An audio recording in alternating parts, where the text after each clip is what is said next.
ഈ 5 കാര്യങ്ങൾ നിങ്ങൾ നിയന്ത്രിച്ചാലുണ്ടല്ലോ, നിങ്ങൾ വിജയിക്കും. നിങ്ങൾ ഇപ്പോൾ ഉള്ള ആളെ അല്ലാതായി. ഒന്നാമത്തേത്, സെൽഫ് ഡൗട്ടിനെ ഇല്ലായ്മ ചെയ്യാനുള്ളതാണ്. ഒരിക്കലും നിങ്ങൾ നിങ്ങളുടെ കഴിവിനെ കുറിച്ച് സംശയിക്കരുത്.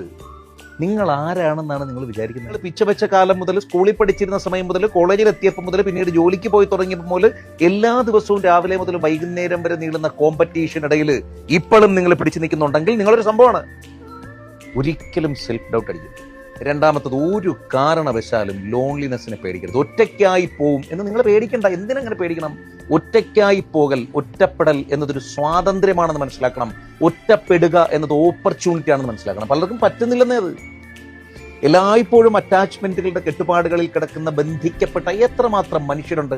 ആ സമയത്ത് നിങ്ങൾക്ക് ഒറ്റപ്പെടലിനെ എന്തിനു പേടിക്കണം? ബാധ്യതകൾ ഇല്ലാതാകലാണത്, ഒരു ഫ്രീ സോൾ ആകലാണത്. അങ്ങനെ അല്ലാത്ത റിയാലിറ്റി അനുഭവങ്ങളിലൂടെ കടന്നു പോകുന്ന മനുഷ്യരുണ്ട്. എന്നാലും ഒറ്റപ്പെട്ടു പോകുമോ എന്ന് കരുതി ജീവിച്ചാൽ പിന്നെ എന്തോന്ന് ജീവിതം അത്? 3, ഇൻസെക്യൂരിറ്റിയാണ്. അതും നിങ്ങളുടെ സൗന്ദര്യത്തെക്കുറിച്ച്, നിങ്ങളുടെ ശരീരഘടനയെക്കുറിച്ച്, നിങ്ങളുടെ ജീവിത നിലവാരത്തെ. പ്രിയപ്പെട്ടവരെ, കുപ്പത്തൊട്ടിയിലെ മാണിക്യമാണ് നിങ്ങൾ എന്നത് നിങ്ങൾ മനസ്സിലാക്കണം. ഞാനിരുന്ന് മോട്ടിവേഷന്റെ തള്ളുതള്ളുന്നതല്ല.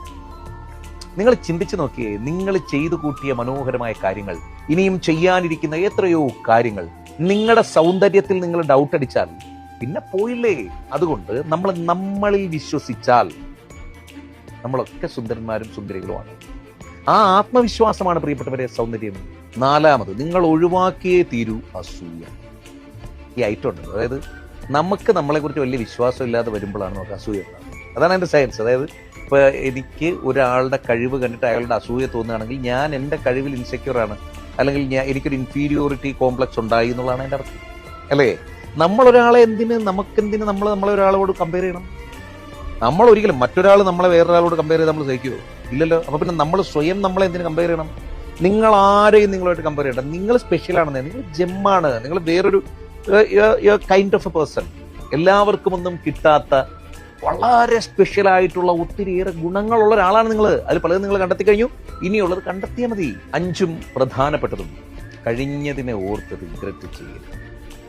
പാസ്റ്റിനെ കുറിച്ച് ഓർത്ത് ചുമ്മാ വെറുതെ സങ്കടപ്പെട്ട് ഞാൻ ആ കാലത്ത് അങ്ങനെയായിരുന്നു, അയ്യേ ഞാൻ അങ്ങനെ ചെയ്തു പോയില്ല, ഞാൻ ഇത് ചെയ്തു, ഞാനൊരു വല്ലാത്ത മോശം മനുഷ്യനാണ്, എന്തിനാണങ്ങനെ? കഴിഞ്ഞതും കഴിഞ്ഞു. നാളെ വരാനിരിക്കുന്ന ദിവസങ്ങളിലേക്ക് നമുക്ക് പോകേണ്ടതുണ്ട്.